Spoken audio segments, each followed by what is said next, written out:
Hello दोस्तों, welcome to my YouTube channel explosive English with Rakesh sir. दोस्तों चलिए आज फिर से आगे कुछ और भी नए रूल लेकर आया हूं मैं आपका सब्जेक्ट वर्ब एग्रीमेंट का दोस्तों, ठीक है ना। और ये आज सब्जेक्ट वर्ब एग्रीमेंट के जितने भी रूल्स थे लगभग सभी मैंने बता दिया। आज ये वीडियो आखिरी होगा रूल्स के मामले में। इसके बाद मैं इसके आगे एक या दो और वीडियो लेकर आऊंगा दोस्तों सब्जेक्ट वर्ब एग्रीमेंट का, जो कि वो वीडियो होगा, वो पार्ट होगा, नेक्स्ट पार्ट वो होगा हमारा प्रैक्टिस सेशन, ठीक है ना। यानी कि अब अभी तक हम लोग जो भी कर रहे हैं ये सब कंसेप्ट समझ रहे हैं, रूल समझ रहे हैं, ठीक है। कुछ क्वेश्चंस के साथ साथ रूल को समझते चले आ रहे हैं। लेकिन कल जो पार्ट लेकर आऊंगा दोस्तों उसमें सिर्फ और सिर्फ क्वेश्चंस करवाए जाएंगे आपका, ताकि सारा कंसेप्ट सारा रूल्स रिवीजन हो जाए और आपको ये पता चल जाए कि कैसे उनका यूज करना है, कैसे उनका प्रयोग करना है सेंटेंस में, ठीक है ना। तो चलिए आज ये हमारा पहला सेंटेंस क्या है इसको पढ़ेंगे दोस्तों। और हाँ, इससे पहले मैं बता दूं कि आज की इस वीडियो को पूरा आखिरी तक देखेंगे दोस्तों, क्योंकि इसमें मैं कुछ इंपॉर्टेंट रूल लेकर आया हूं जो बहुत काम का है, ठीक है ना। और ये सब रूल जल्दी किताबों में नहीं मिलेंगे आपको। ऐसे कुछ रूल्स हैं जिनको आप बहुत ध्यान से देखेंगे, समझेंगे और आखिरी तक देखेंगे, ठीक है ना। चलिए तो पहला सेंटेंस है 10 kilometres is or are a long distance to cover on foot, ठीक है। मतलब पैदल चलने के लिए 10 किलोमीटर बहुत लंबी दूरी होती है ना। अगला है 3 lakhs was or were too much for me to arrange in a single day. मतलब मेरे लिए एक ही दिन में 3 लाख रुपया अरेंज करना बहुत काफ़ी है। इट मीन्स मेरी कर सकते हैं ना क्षमता से, लेवल से बाहर की बात है भाई, एक दिन में 3 लाख कहाँ से कर पाएंगे। 100 kilograms is or are too heavy for any one to carry on his head. किसी भी व्यक्ति के लिए 100 किलोग्राम सिर पर, माथा पे लेकर के चलना बहुत भारी हो सकता है, होता है ना। A duration of 3 years is or are more than enough to finish this project। मतलब किसी इस प्रोजेक्ट को कंप्लीट करने में, फिनिश करने में, पूरा करने में 3 साल का जो ड्यूरेशन है, अवधि है, वो बहुत काफ़ी होगा, ठीक है ना। बहुत ज़्यादा, पर्याप्त से भी ज़्यादा। और एक अलग ये है दोस्तों 10,000 rupees is or are to be distributed among 10 boys. अब ये जो क्वेश्चंस हैं आप इसमें ध्यान से देखें कि इसमें कौन सा रूल लगेगा, क्या होना चाहिए यहाँ पे, सब्जेक्ट कौन सिंगुलर है या प्लूरल, और इसके साथ जो वर्ब होगा दोस्तों वो सिंगुलर लगेगा या प्लूरल। अब आप सोच कर बताएंगे। इसके बाद हम चलते हैं अपने अगले इसी का कंसेप्ट की ओर, ताकि आप समझ पाएं कि क्या इसमें यूज होना है, क्या यूज हम लोग करने वाले हैं। क्लियर है? चलिए तो मैं आपको बता दूं इसका रूल क्या है। इसका रूल है दोस्तों, समझिए, ये रूल नंबर इस वीडियो का तो ये फर्स्ट है। बाकी आप समझ रहे होंगे कि इसके पहले के जो भी वीडियो बनाए गए हैं पार्ट्स, हर वीडियो को आप ध्यान से देखना, समझना, और उसके बाद कौन सा रूल है ये आप ध्यान से देख के समझ लेना दोस्तों, ठीक है। चलिए यदि अब रूल नंबर 1 क्या क्या है, कहता है कि यदि किसी सेंटेंस में कोई प्लूरल, देख रहे ना, यदि किसी सेंटेंस में कोई प्लूरल नाउन दिया हुआ है या फिर कह सकते हैं प्लूरल नंबर दिया हुआ है दोस्तों, ठीक है ना। चलिए पहले प्लूरल नंबर, यदि किसी सेंटेंस में पहले प्लूरल नंबर दिया है, ठीक, और उस प्लूरल नंबर के बाद कोई प्लूरल, तुरंत कोई प्लूरल नाउन दिया हुआ हो दोस्तों, ध्यान से समझना। यदि किसी सेंटेंस में कोई प्लूरल नंबर यानी एक से अधिक संख्या दी हो, उसके तुरंत बाद कोई ना कोई प्लूरल नाउन दिया हुआ है दोस्तों, ठीक है। तो इस परिस्थिति में क्या होगा, जब ऐसा होगा प्लूरल नंबर के साथ प्लूरल नाउन, तो ये क्या कर रहे होंगे, तो ये जो है सो कोई ना कोई डेफिनेट मतलब निश्चिंत चीजों को ये एक्सप्रेस करेंगे, ठीक है। डेफिनेट चीजों को एक्सप्रेस करेंगे। वो डेफिनेट चीज क्या हो सकता है, तो डेफिनेट चीज हो सकता है आपका डिस्टेंस, दूरी हो सकता है, हाइट हो सकता है, दूरी हो सकता है, हाइट हो सकता है दोस्तों, ठीक है ना। समझ में आ रही बात? इसके बाद दूरी हो सकता है, हाइट हो सकता है, ड्यूरेशन हो सकता है, ड्यूरेशन हो सकता है, ठीक है ना। और इसके बाद आपका क्या हो सकता है, सम ऑफ मनी हो सकता है, ठीक है। और एक और चीज हो सकता है, वो भी वेट हो सकता है। ये सभी चीजें होंगे दोस्तों, ठीक है। चलिए, तो क्या मैंने लिखा कि यदि किसी सेंटेंस में कोई प्लूरल नंबर दिया हुआ है, उस प्लूरल नंबर के बाद दोस्तों कोई प्लूरल नाउन दिया हुआ है, यानी नंबर पहले उसके बाद नाउन, संख्या के बाद तुरंत कोई संज्ञा आ जाए, तो वो क्या करेंगे, वे शो करेंगे किसी को, डेफिनेट डिस्टेंस को, हाइट को, ड्यूरेशन अवधि, या फिर सम ऑफ मनी या वेट को शो कर रहे होंगे। तब अगर ये सभी इन सभी कंडीशंस को फॉलो कर रहे हैं कोई सेंटेंस में, तो इसके बाद जो आने वाला वर्ब होगा दोस्तों, इसके बाद जो आने वाला वर्ब होगा क्या होगा, अब ये क्वेश्चन हमारे सामने है ना। तो इस परिस्थिति में जो वर्ब होगा वो क्या होगा, तो वो वर्ब हमेशा सिंगुलर होगा। इस बात को ध्यान में रख लेना, ठीक है।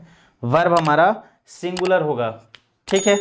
फिर से समझिए, किसी सेंटेंस की शुरुआत में प्लूरल नाउन दिया हुआ है, सॉरी नंबर दिया हुआ है, कोई संख्या दिया हुआ है प्लूरल में, प्लस उसके तुरंत बाद कोई प्लूरल नाउन दिया रहेगा, संज्ञा, तो ये दोनों मिलकर ना किसी को शो करेंगे, तो ये दोनों मिलकर डेफिनेट डिस्टेंस को, दूरी को, या फिर हाइट ऊंचाई को, या ड्यूरेशन को, अवधि को, ठीक है ना, समय का, सम ऑफ मनी या फिर वेट को शो करेंगे। और जब इस तरह से काम कर रहे होंगे दोस्तों, तो इनके साथ आने वाला जो वर्ब होगा वो हमेशा सिंगुलर होगा। इस बात को आप ध्यान में रखेंगे, क्लियर। चलिए आप इसे ध्यान से देखिए। अब यहाँ पे क्वेश्चन सॉल्व कीजिए, क्या होगा, इसको देखिए और क्वेश्चन सॉल्व कीजिए, क्या होगा सॉल्यूशन इसका। चलिए तो इसका सॉल्यूशन देखते हैं। पहला है दोस्तों 10 किलोमीटर्स। देखिए मेरा क्या था, कंसेप्ट क्या था कि यदि किसी सेंटेंस में पहले प्लूरल नंबर दिया हो, तो देखिए यहाँ पे 10 किलोमीटर्स, 10 प्लूरल है ना, इसके साथ दिया हुआ है, संख्या दिया हुआ है 10 प्लूरल, इसके बाद तुरंत किलोमीटर्स हो गया 10 किलोमीटर्स। अब ये क्या कर रहे हैं, is or are a long distance. देखो यहाँ पे डिस्टेंस को भी ये शो कर रहे हैं, डेफिनेट डिस्टेंस मतलब डेफिनेट निश्चित दूरी बता रहे हैं कि भाई 10 किलोमीटर दूरी, ठीक है ना। वो क्या हो सकता है, to cover on foot, is or are क्या होगा भाई, ठीक है ना। तो यहां पे इस परिस्थिति में पहले प्लूरल नंबर हो गया, प्लूरल नंबर, इसके बाद प्लूरल नाउन हो गया।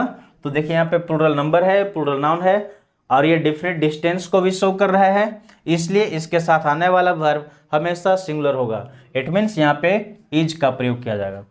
10 kilometre is a long distance to cover on foot, clear. चलिए नेक्स्ट 3, देखिए ये भी मोर देन 1 है, इट मीन्स ये प्लूरल नंबर हो गया। लाक्स वाज या वर टू मच, ठीक है, for me to arrange in a single day. तो ये भी तो सम ऑफ मनी है ना, आपका दिया हुआ है ना यहाँ पे सम ऑफ मनी। तो 3 लाख पैसे की तो बात कर रहा है, सम ऑफ मनी तो बोल रहा है। तो जब ये सम ऑफ मनी को शो कर रहा है तो इसके साथ क्या होना चाहिए, सिंगुलर वर्ब, यानी कि 3 lakh was too much too for me to arrange in a single day. Next है दोस्तों 100 किलोग्राम्स। अब ये 100 है ना, प्लूरल हो गया, प्लूरल नंबर है, इसके बाद प्लूरल नाउन हो गया, ठीक है। और ये क्या शो कर रहे हैं, वेट को, heavy anyone to carry on his head. मतलब ये देखो हैवी लिख रहा है, हैवी क्या होता है, वेट ही तो बोल रहा है ना, वजन है ना यहाँ पे वेट, तो ये हैवी वेट की बात कर रहा है, इसलिए इसके साथ भी सिंगुलर वर्ब लगना चाहिए, is. 100 kilograms is too heavy for anyone to carry on his head, ठीक है। चलिए नेक्स्ट है और ड्यूरेशन। देखिए यहाँ पे ड्यूरेशन शो कर रहा है दोस्तों, जो कि यहाँ पे लिखा हुआ है आपका ड्यूरेशन, बात समझ में आ रही है। और duration of 3 years is or are more than enough to finish this project, ठीक। तो यहाँ पे भी ये क्या होगा, सिंगुलर वर्ब लेगा, ठीक है। चलिए तो इस तरह से तो ये हमारा रूल काम कर रहा है दोस्तों। अब ये जो लास्ट का क्वेश्चन है 5 नंबर, ये थोड़ा इससे हटकर है, इसके लिए अलग रूल है, थोड़ा सा छोटा सा आपको बताता हूँ, पहले आप इसको ध्यान से देख लो तब।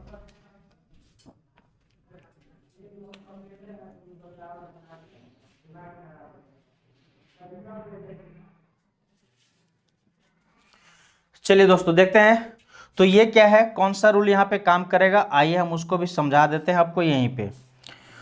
ये नोट है ना, क्या है ये, नोट लिख रहा हूँ, मतलब कि ऐसी बात जब कभी किसी सेंटेंस में कभी ऐसा हो जाए,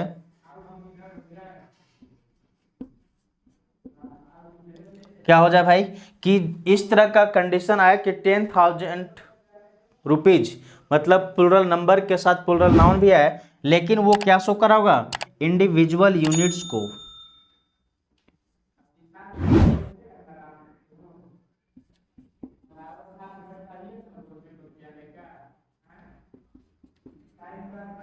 इंडिविजुअल यूनिट शो करेगा दोस्तों, ठीक है ना। अगर ये किसी सेंटेंस में ऐसा हो कि ये इंडिविजुअल यूनिट को शो कर रहा हो, क्या कर रहा होगा, इंडिविजुअल यूनिट को शो कर रहा होगा दोस्तों, तो इनके साथ जो है ना, इनके साथ जो है सो हमेशा ही क्या होता है, वर्ब प्लूरल होता है। क्या होता है, तो इस कंडीशन में आपका जो वर्ब होगा वह प्लूरल वर्ब होगा दोस्तों।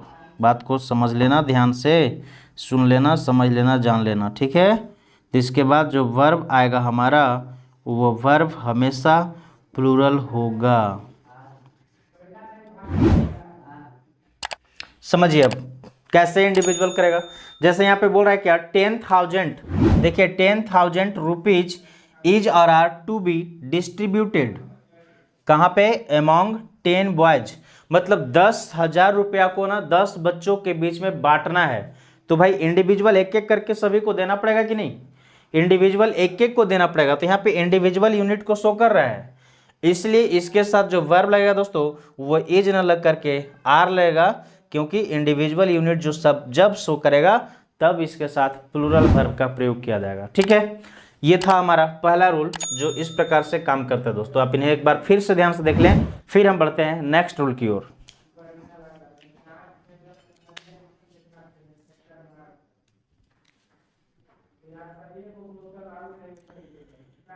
चलिए, तो आशा करते हैं कि आप सभी को ये पसंद आ रहा होगा दोस्तों। अगर वीडियो पसंद आ रही है तो प्लीज़ इसे लाइक करें और शेयर करें, ठीक है ना। और हाँ, यदि आप हमारे चैनल पे पहली बार आए हैं दोस्तों तो प्लीज़ हमारे चैनल को सब्सक्राइब करें और बेल आइकन को प्रेस करें, ताकि हमारे चैनल पे आने वाला हर एक वीडियो का नोटिफिकेशन आप तक सबसे पहले पहुँच सके, ठीक है ना। चलिए हम बढ़ते हैं इसके अगले रूल की ओर, वो क्या है समझ लेते हैं। इसके अगला क्वेश्चन क्या है, आप पढ़ के देखें। तो अगला क्वेश्चन है दोस्तों, everybody in the class was ever doing his or her work silently, ठीक है। पहला है, दूसरी है सेंटेंस क्या, कि if anyone has or have not finished his or her work he can finish it now, ठीक है। ये दो क्वेश्चंस हैं। इसके आगे है, everything is or are possible in this world, nothing is or are impossible in this world. When I reached home, I found the front door opened, but when I went inside, I saw that everything was or were at its his her place. ये questions हैं दोस्तों, ठीक है ना। अब इन questions को देखकर आप समझिए क्या इसमें रूल काम करेंगे। आप एक बार इन्हें कोशिश कीजिए समझने का, फिर हम तुरंत इसके आगे बताते हैं कि क्या इसमें रूल लगने वाला है।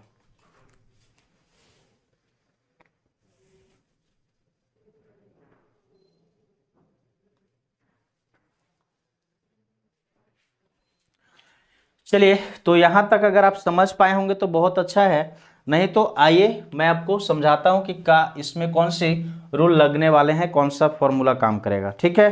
तो इसके लिए फॉर्मूला जो लगेगा दोस्तों वो है,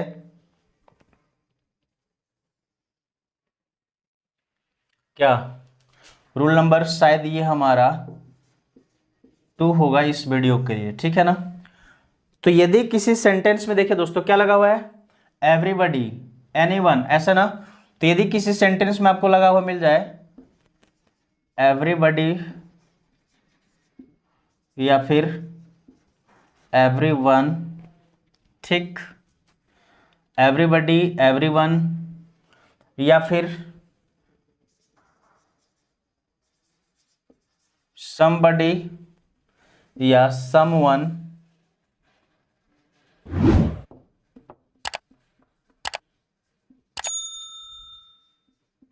somebody, someone anybody,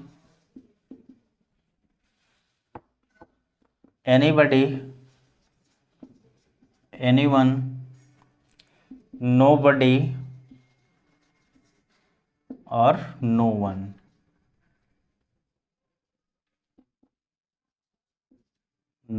ठीक है, ध्यान से देखना दोस्तों। यदि किसी सेंटेंस में everybody, everyone, somebody, someone, anybody, anyone, nobody, no one लगा हुआ मिले, यानी किसी सेंटेंस के सब्जेक्ट के प्लेस पे ये सब में से कोई भी हो, ठीक है ना, इनमें से कोई भी होगा दोस्तों, तो ये जो है सो क्या काम करेगा, तो यह जो है सो इंडिविजुअल पर्सन को शो करेगा। क्या करेगा, ये इंडिविजुअल पर्सन को शो करता है। और जब यह इंडिविजुअल पर्सन शो करेगा, क्या यह करेगा, तो यह इंडिविजुअल नहीं दोस्तों, इंडिफिनिट, एक सेकंड,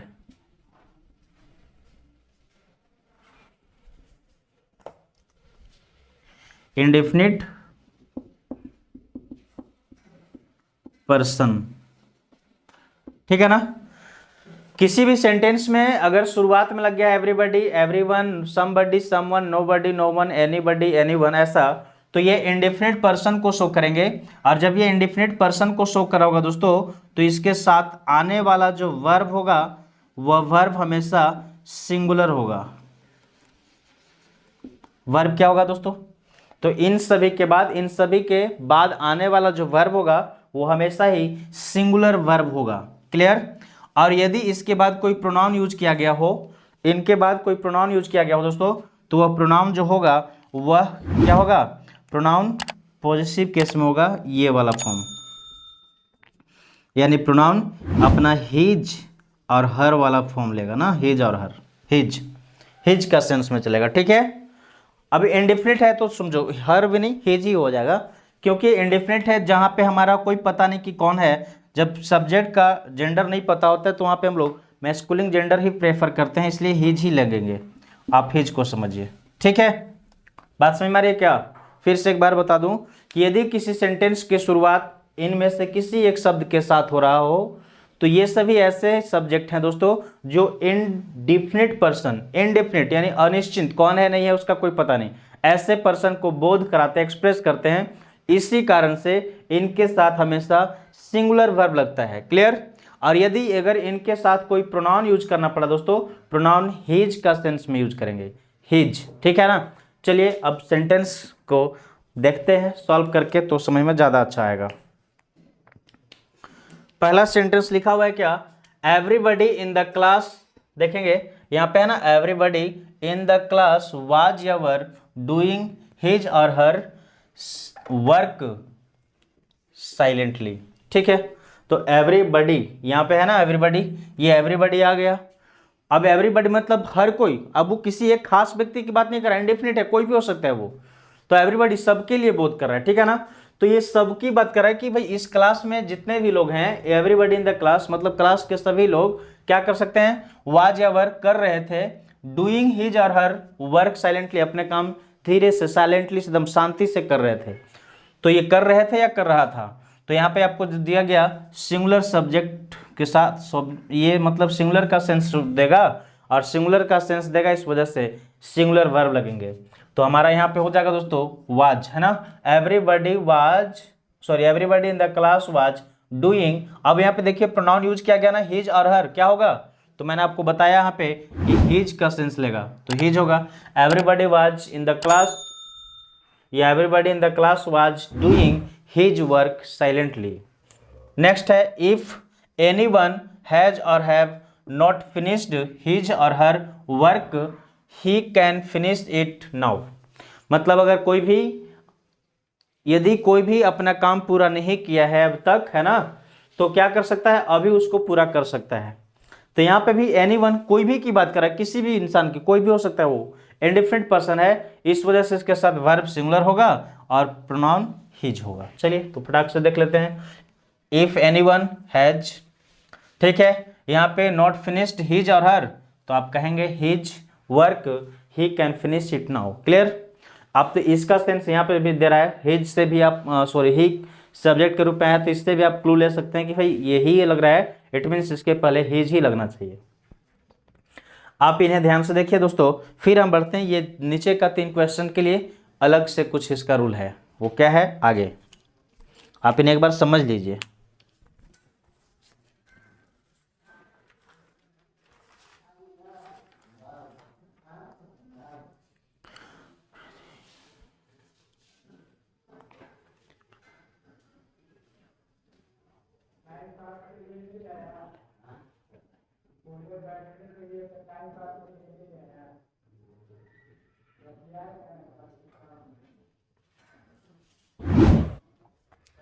चलिए दोस्तों देखते हैं।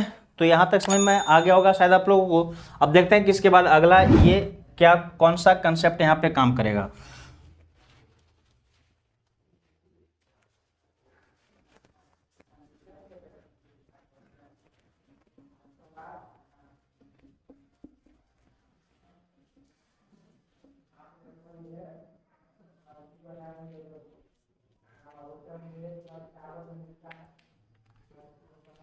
चलिए रूल नंबर 3 है।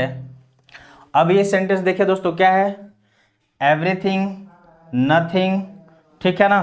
तो ऐसा ही कुछ होगा। फिर देखिए, तो यदि किसी सेंटेंस में आपको लगा हुआ मिल जाए एवरीथिंग,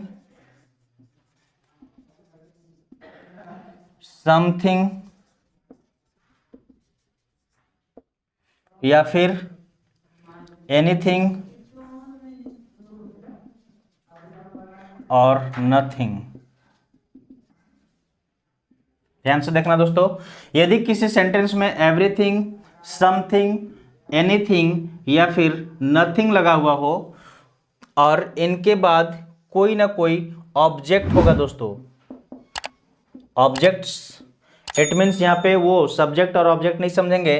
यहाँ पे ऑब्जेक्ट मीन्स कोई वस्तु हो सकता है ना, वस्तु, वस्तुएं, ठीक है, कोई वस्तुएं हो तो इनके बाद जो आने वाला वर्ब होगा, ठीक है ना, इनके बाद जो आने वाला वर्ब होगा दोस्तों वो क्या होगा। तो इनके बाद आने वाला वर्ब हमेशा ध्यान देंगे कि वर्ब हमेशा सिंगुलर फॉर्म में होगा, सिंगुलर फॉर्म में वर्ब होगा। और वर्ब क्या हो जाएगा, वर्ब हो जाएगा सिंगुलर फॉर्म में दोस्तों। और इनके बाद जो प्रोनाउन यूज किया जाएगा, यदि इसके बाद कोई प्रोनाउन यूज हो रहा हो तो वो प्रोनाउन होगा, एक ही प्रोनाउन यूज किया जाएगा, वो है दोस्तों इट्स, ठीक। ये बात को समझ गए आप लोग क्या। फिर से बता रहा हूं कि यदि किसी सेंटेंस के शुरुआत में यानी सब्जेक्ट के प्लेस पे हो एवरीथिंग, समथिंग, एनीथिंग या नथिंग, तो ये एक इसके बाद कोई ना कोई ऑब्जेक्ट होगा, वस्तु होगा। इस कारण से ये सिंगुलर वर्ब लेते हैं, क्योंकि ये सिंगुलर का शो करेंगे, सिंगुलर सब्जेक्ट के रूप में काम करेंगे, इस वजह से इनके साथ सिंगुलर वर्ब लगेगा। और यदि ये प्रोनाउन यूज करता है दोस्तों, प्रोनाउन की जरूरत पड़ता है इसके साथ, तो हमेशा इट्स देंगे, हिज, हर नहीं लगेगा, ठीक है ना। चलिए अब देखते हैं क्वेश्चन के माध्यम से, ज्यादा समझ में आ जाएगा। पहला क्वेश्चन हमारा है everything is or are possible in this world. इस दुनिया में सब कुछ पॉसिबल है, तो क्या होगा यहाँ पे। तो आपका जवाब ये होगा कि यहाँ पे इज होना चाहिए, नॉट आर, आर नहीं होगा ना, ठीक है। मतलब कि इस दुनिया में हर कुछ पॉसिबल है, तो भाई यहाँ पे ऑब्जेक्ट ही तो है, थिंग, कोई वस्तु, कोई व्यक्ति नहीं है ना, इस वजह से। इसके बाद अगला है nothing is or are impossible in this world. इस दुनिया में कुछ भी इम्पॉसिबल नहीं है, ठीक है। तो यहाँ पे भी क्या क्या होगा दोस्तों, यहाँ पे भी इज हो जाएगा, नथिंग इज इम्पॉसिबल, कुछ भी असंभव नहीं है। शायद ये सब तो आप सुनते होंगे, पहले भी सुने होंगे, अब जानते होंगे, ठीक है ना। अब इसके आगे सेंटेंस दिया वो देखिए, बोल रहा है when I reached home I found the front door. मतलब जब मैं घर पहुंचा तो मैं देखा क्या, फ्रंट डोर पाया, क्या पाया भाई, ओपन, मतलब मैंने फ्रंट डोर को ओपन पाया, खुला पाया, ठीक है, खुला देखा। But when I went in, मतलब जब मैं गया इनसाइड, अंदर, तब क्या हुआ, आई सा that everything was ever at its his her place.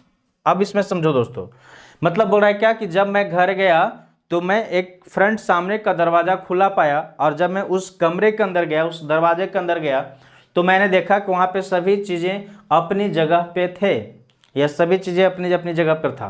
तो यहाँ पे क्या लगेगा, अब देखो दोस्तों क्या होगा। तो ये व्हेन आई रीच्ड होम, यहाँ तक तो कुछ नहीं करना है। I found the front door opened, यहाँ तक भी कोई प्रॉब्लम नहीं। But when I went inside, जब मैं अंदर गया, यहाँ भी कोई प्रॉब्लम नहीं। आई सा दैट एवरीथिंग वाज योर, अब यहाँ पे तो मैंने बताया ना कि जब इस तरह का सेंटेंस हो तो इसके साथ सिंगुलर वर्ब लगता है दोस्तों। ठीक है, यहाँ पे देखिए एवरीथिंग वाज, मतलब हर एक वस्तु ही तो बोल रहा है ना कि सब कुछ, उस कमरे के अंदर जितने भी वस्तु थे सभी क्या थे, तो एवरीथिंग ऑब्जेक्ट शो करा, इसलिए यहाँ पे वाज सिंगुलर वर्ब, वाज हो गया वाज। अब देखिए यहाँ पे प्रोनाउन यूज करना है, तो प्रोनाउन कौन सा यूज होगा, यहाँ पे लिखा हुआ है इट्स, ठीक है ना। तो यहाँ पे हो जाएगा at its place, his or हर नहीं लगेगा दोस्तों। क्लियर हो गया, क्योंकि ये ऑब्जेक्ट की बात कर रहा है और ऑब्जेक्ट के साथ कभी हिज और हर का प्रयोग नहीं करते हैं। क्लियर, तो इस तरह से ये हमारा एक रूल था, और इसको आप ध्यान से देखें, फिर हम बढ़ते हैं इसके आगे के रूल।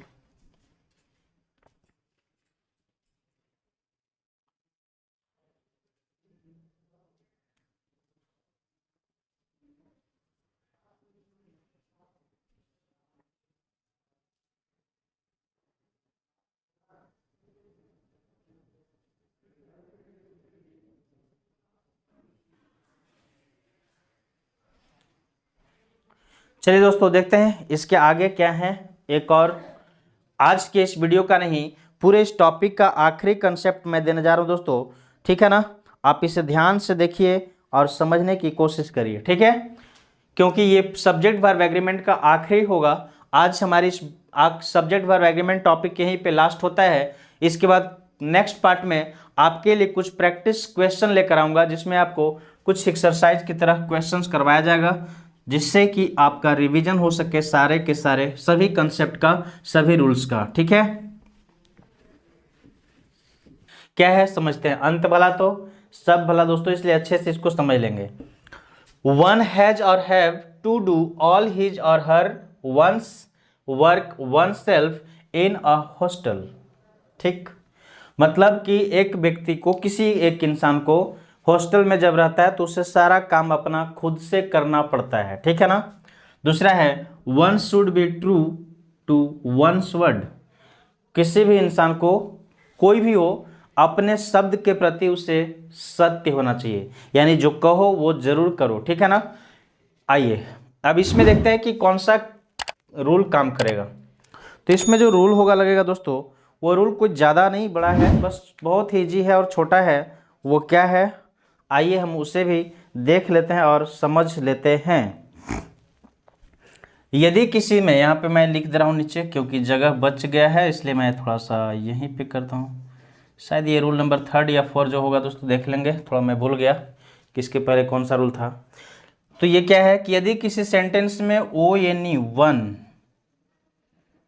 क्या समझ में आ रही है बात, यदि किसी सेंटेंस में वन का प्रयोग किया गया है दोस्तों, ठीक है, और वन जो है सो एज अ पर्सन यूज हुआ है, बोलते हैं ना, जैसे यहाँ लिखा है ना वन शुड, वैसे तो वैसे अगर किसी सेंटेंस में अगर एक पर्सन की तरह यूज किया गया है ये, तो इसके बाद आने वाला जो वर्ब होगा दोस्तों, वन यदि कोई पर्सन की तरह यूज हुआ है तो उसके बाद आने वाला जो वर्ब होगा वो हमेशा सिंगुलर वर्ब लगेगा। इस बात को ध्यान में रखेंगे आप, ठीक है। बट यदि इसको एज अ प्रोनाउन यूज करते हैं आप, एज अ प्रोनाउन, ठीक है, एज अ प्रोनाउन अगर आप इसे यूज कर रहे हैं, करते हैं सेंटेंस में, तो इसके बाद जो प्रोनाउन आएगा ना, वो जो प्रोनाउन होगा वो प्रोनाउन कौन सा होगा दोस्तों, तो इसके साथ हमेशा प्रोनाउन जो यूज होगा वो होगा वंस, ये वाला प्रोनाउन हमेशा यूज होगा दोस्तों, ठीक है। कभी भी इसके साथ ये प्रोनाउन नहीं लगेंगे, हिज, हर, इट्स, ये सभी प्रोनाउन का प्रयोग कभी भी नहीं होगा इसके साथ। ध्यान में रखेंगे बात, फिर से बोल रहा हूं, क्या है समझ लीजिए। यदि किसी सेंटेंस में वन लगा हुआ हो और ये one as a person use हुआ, मतलब किसी पर्सन को इंडिकेट कर रहा हो, शो कर रहा हो, तो इसके साथ हमेशा सिंगुलर वर्ब लगेगा, ठीक है।